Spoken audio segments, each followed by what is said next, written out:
Greeting, dear students. I hope you all will be very well and enjoying your online classes nowadays. Dear students, before we start our lesson, I would like to tell you the story of this great person. I think you all are very familiar with this face. You all know him. He is one of the greatest wicketkeeper batsmen, Mr. Mahan Singh Dhoni. But do you know, students, when he was a young boy, he used to play football. He studied at DAV school in Jharkhand, where he initially excelled in badminton and football. And at that time, he was selected at district level too. You know, he was the goalkeeper of his team. But when he was given a chance to play for his school cricket team, he accepted it. And from there, he started to play cricket. Later, he became the only captain in the history of cricket to win all ICC trophies. So, we can say that when he was a young boy, cricket was not his first choice. Just imagine if Dhoni did not agree to make the switch to cricket, what if he continued as a footballer? Dear students, his story would have been a different one. Similar like Mr. Mahan Singh Dhoni, we also face these situations in our life where we have to choose an option out of many.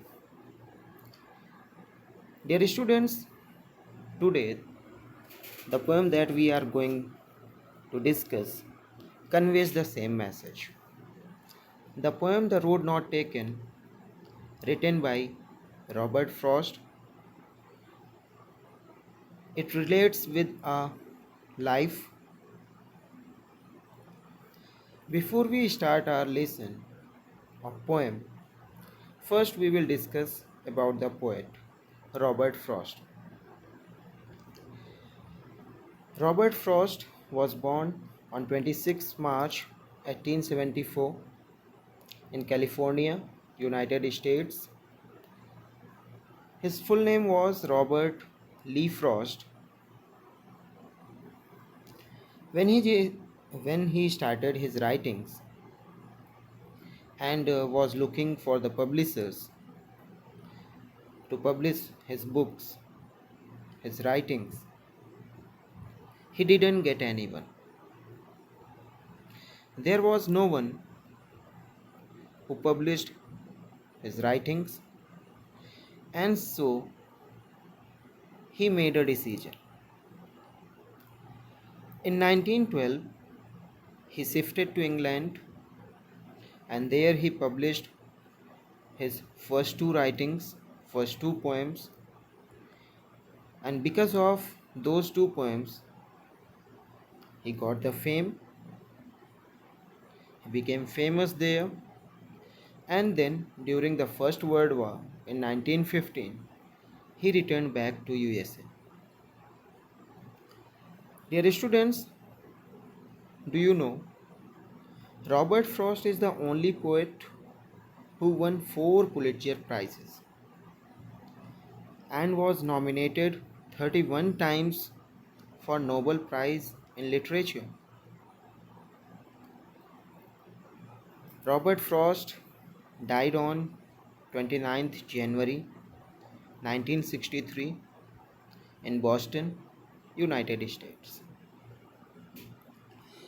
Dear students, now we will discuss about our poem, The Road Not Taken. The Road Not Taken has four stanzas. The first stanza is, two roads diverged in a yellow wood, and sorry, I could not travel both. And be one traveler, long I stood and looked down one as far as I could, to where it bent in the undergrowth.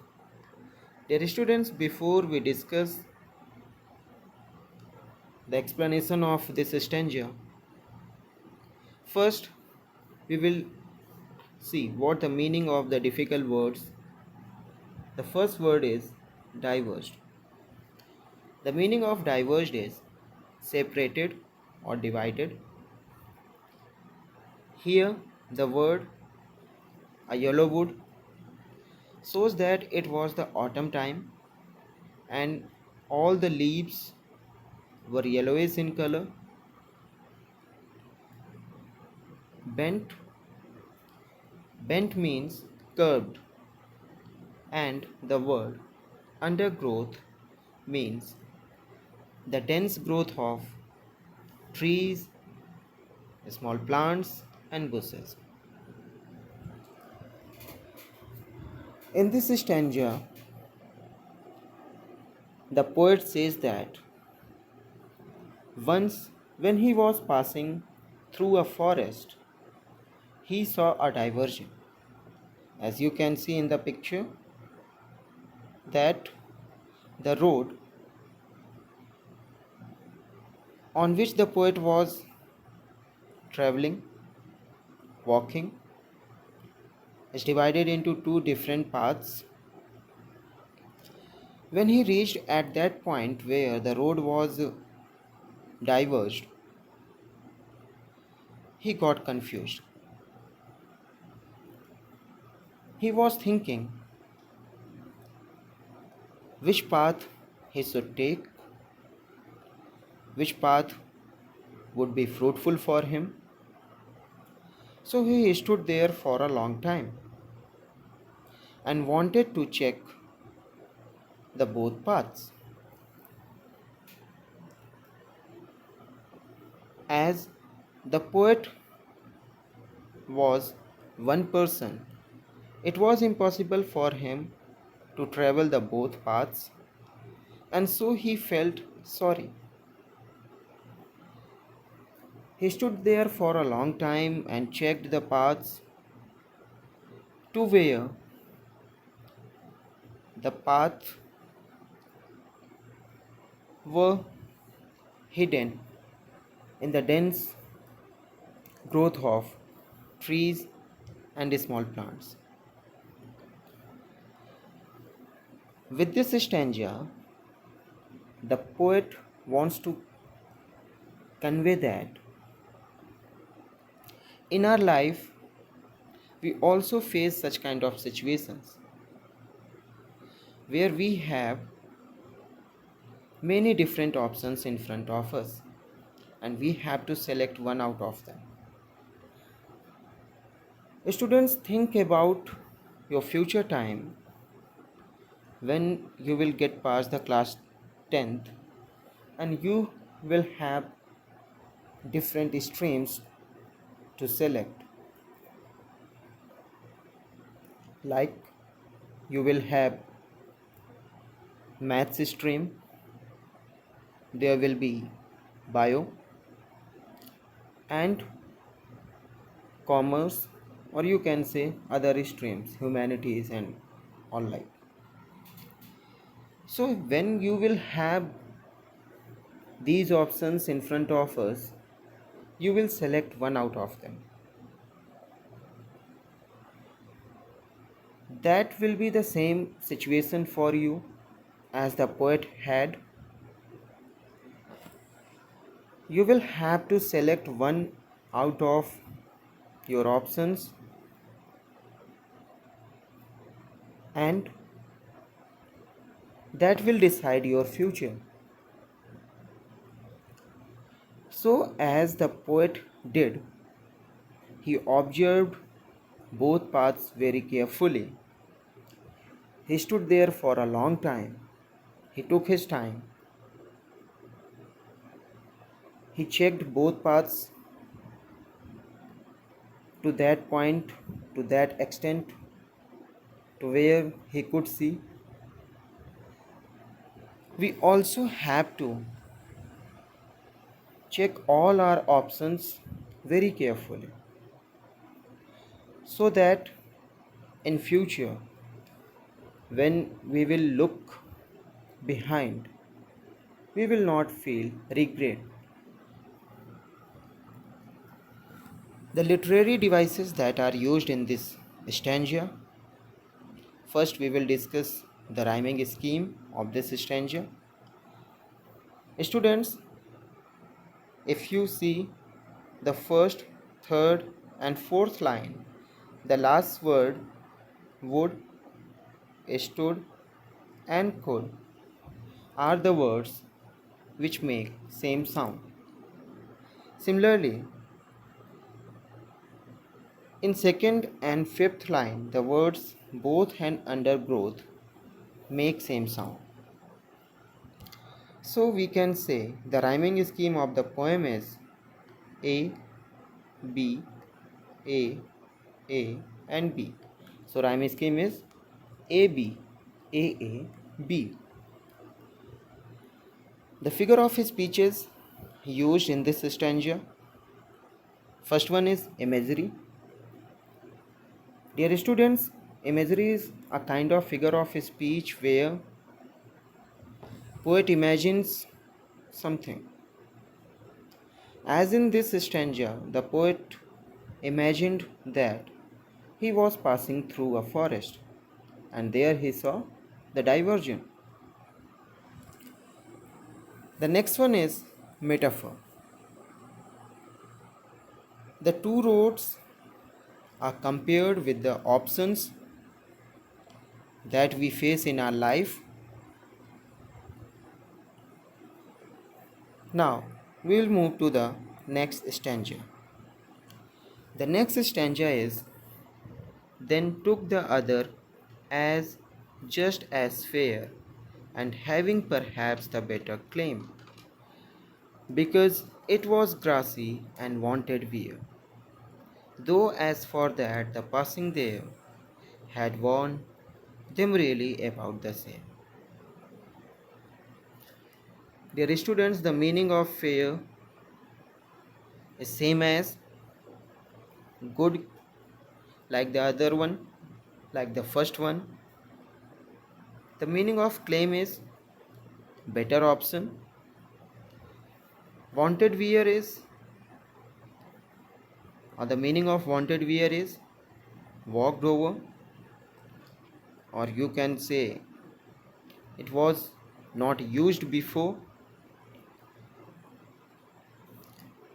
The grassy has the similar meaning, means the path was full of grass. After observing both paths for a long time, the poet took a path and started to walk. That was, according to him, that was good for him. The path that was taken by him was a grassy path, and so he thought that the path on which now he was walking was not used by many people before. He thought that the path was a better option than the first one for him.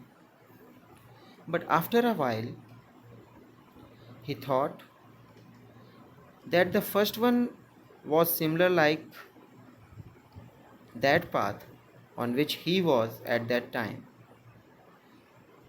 It was similar like that one. Dear students, with this stanza, the poet conveys the message that each and every option has same difficulties, advantages, disadvantages, hurdles, and so we have to do our work. If we have decided a path or selected an option, we have to move forward on it.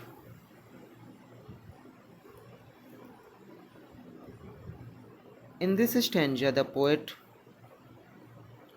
uses the figure of speech, alliteration. Here, as you can see, wanted wear. Alliteration is a kind of figure of speech where the first letter of the word repeats. You can say the consonant letters repeats, and as you can see here, the letter W comes two times. Wanted wear. So the figure of speech is alliteration. Now we will move to the next stanza, the third stanza, and it is, and both that morning equally lay in leaves no step had trodden black. Oh, I kept the first for another day, yet knowing how way leads on to way. I doubted if I should ever come back. Dear students, here the meaning of trodden is walked over. With this stanza, the poet wants to tell us that when he thought about the first path, or about that time when he was at that point, at the point of diversion, when he was checking both paths, he remembered that both paths were equal. Both paths had green leaves on them, and the green leaves were showing that on that particular day no one had walked over. The paths were not taken by anyone. So he consoled him by saying to himself that he had kept the first one or the first path for another day. But later he told himself that he knew it very clearly that it would be impossible for him to return back and to select that path that he had left there.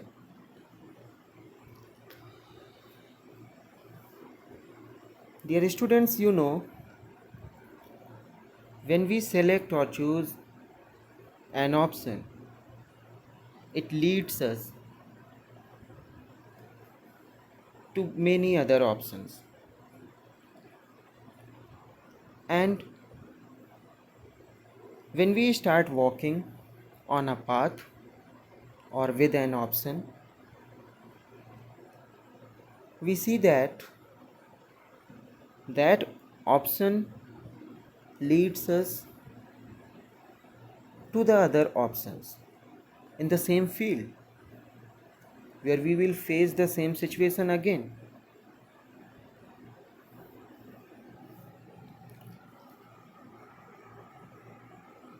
The next and last stanza of the poem is, I shall be telling this with a sigh, somewhere ages and ages hence. Two roads diverged in a yellow wood, and I took the one less travelled by. And that has made all the differences.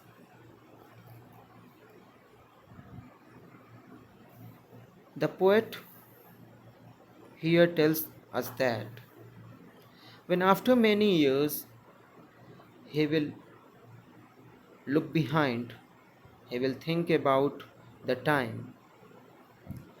He will tell this with a sigh.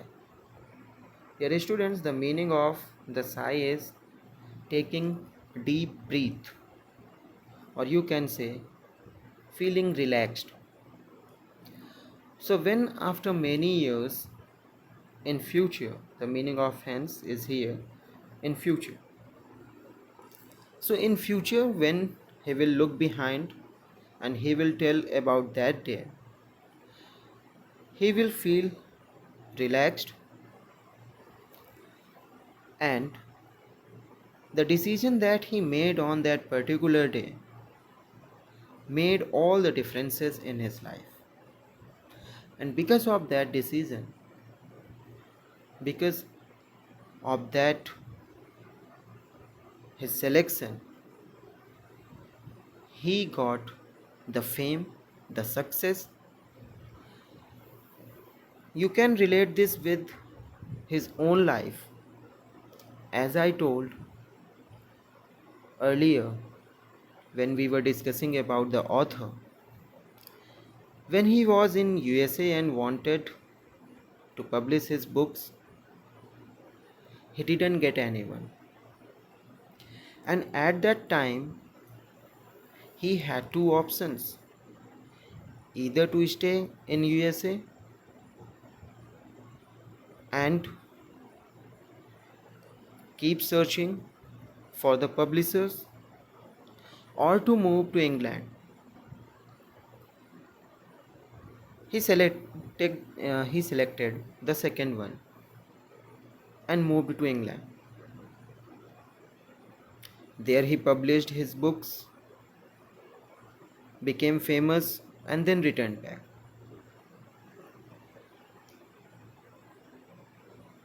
It was very difficult for him to shift from USA to England. He didn't know whether he would get success or not. Before him, not many people had done this, but he did, and he got the success. With this poem, he tells us that he selected that path that was not taken by many people. It was the path that he selected was less traveled. Not many people had walked on that path.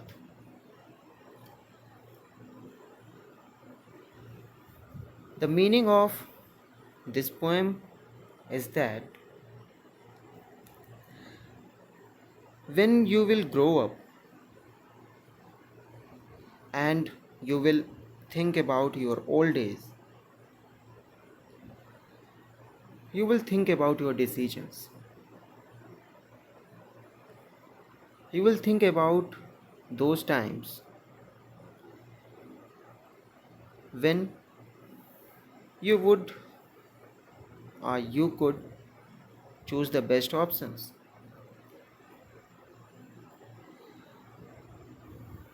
When you are going to select any option, you have to be very careful, as you all know that our present decides our future.